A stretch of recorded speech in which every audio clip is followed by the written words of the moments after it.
Kenapa otak kamu sering menyusahkan kamu sendiri? Fakta psikologi, pernah nggak kamu merasa kamu sebenarnya sudah ingin berubah? Kamu tahu apa yang harus dilakukan. Kamu tahu apa yang salah dalam hidup kamu. Tapi entah kenapa, setiap kali ingin melangkah maju, ada sesuatu di dalam kepala kamu yang menarik kamu mundur. Bukan orang lain, bukan keadaan, tapi pikiran kamu sendiri. Dan anehnya, semakin kamu memaksa diri untuk berubah, semakin berat rasanya. Kalau kamu pernah mengalami ini, kamu tidak sendirian. Dan yang lebih penting, ini bukan karena kamu lemah. Ini karena otak manusia tidak selalu bekerja untuk kebahagiaan. Bagian satu otak tidak dirancang untuk bahagia secara psikologis. Fungsi utama otak bukan membuat kamu bahagia. Tugas utama otak hanya satu: bertahan hidup. Sejak ribuan tahun lalu, otak manusia berkembang untuk mendeteksi ancaman, bahaya, kesalahan, hal-hal yang bisa mengancam keselamatan. Itu sebabnya, otak jauh lebih peka terhadap hal negatif dibandingkan hal positif. Satu kesalahan kecil bisa terus terngiang di kepala. Sementara 10 hal baik seringkali cepat dilupakan.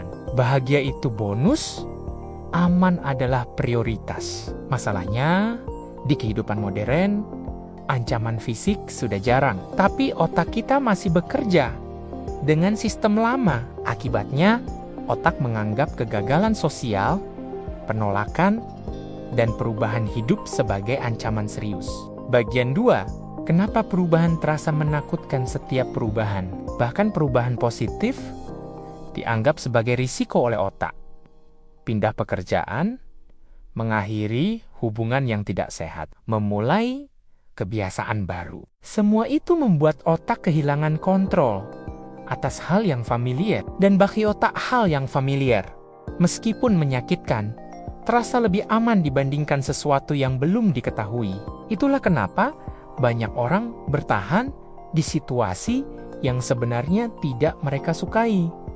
Bukan karena mereka bodoh, bukan karena mereka malas, tapi karena otak mereka memilih rasa sakit yang bisa diprediksi dibandingkan ketidakpastian. Tanpa sadar, kita sering menyebut ini sebagai zona nyaman. Padahal, seringkali itu bukan nyaman, itu hanya kebiasaan. Bagian 3, overthinking bukan masalah, tapi alarm overthinking sering dianggap sebagai kelemahan. Padahal, secara psikologis, overthinking adalah alarm. Alarm bahwa otak kamu merasa ada sesuatu yang perlu diwaspadai. Biasanya, orang yang sering overthinking adalah orang yang lebih peduli, lebih sensitif terhadap lingkungan, dan lebih banyak memikirkan konsekuensi. Masalahnya, alarm ini sering berbunyi terlalu lama. Bahkan ketika tidak ada bahaya nyata, otak tidak bisa membedakan mana ancaman nyata dan mana ancaman yang hanya ada di pikiran. Semua terasa sama, dan semakin kamu mencoba menghentikan overthinking dengan paksa, semakin keras alarm itu berbunyi. Bagian 4, pikiran kamu bukan fakta. Ini bagian yang paling sering disalahpahami. Tidak semua pikiran yang muncul di kepala kamu adalah kebenaran. Banyak di antaranya hanyalah respons otomatis yang dibentuk dari pengalaman masa lalu. Kalau kamu sering berpikir, aku nggak cukup baik, aku pasti gagal, aku selalu salah, itu bukan fakta.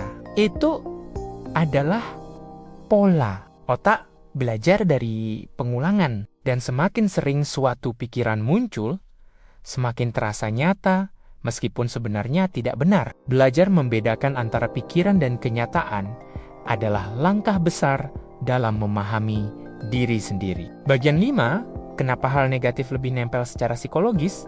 Otak manusia memiliki negativity bias. Satu kritik bisa terasa jauh lebih kuat dibandingkan 10 pujian. Karena di masa lalu, mengabaikan satu ancaman bisa berakibat fatal. Sementara mengabaikan satu hal baik tidak pernah mengancam keselamatan. Masalahnya, bias ini masih bekerja sampai sekarang dan seringkali membuat kita merasa hidup lebih buruk dari yang sebenarnya. Bagian 6 otak lebih memilih aman daripada bahagia.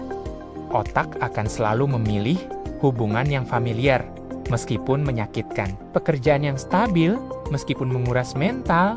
Rutinitas yang aman, meskipun terasa kosong. Bukan karena kita tidak ingin bahagia, tapi karena otak tidak tahu seperti apa bentuk kebahagiaan yang aman. Aman itu jelas, bahagia itu abstrak. Dan selama tidak ada ancaman langsung, otak akan menganggap semuanya baik-baik saja. Memahami psikologi bukan berarti melawan otak, justru sebaliknya. Ini tentang menyadari kapan otak bekerja terlalu protektif. Kapan pikiran mulai mengambil alih tanpa alasan yang jelas. Kamu tidak rusak, kamu tidak lemah. Kamu hanya manusia dengan otak yang dirancang untuk bertahan hidup, bukan untuk selalu bahagia. Dan kesadaran itu adalah langkah pertama untuk hidup yang lebih tenang. Jadi gimana? Apa yang kamu rasakan? Apakah related dengan yang di atas? Mari kita sharing di kolom komentar.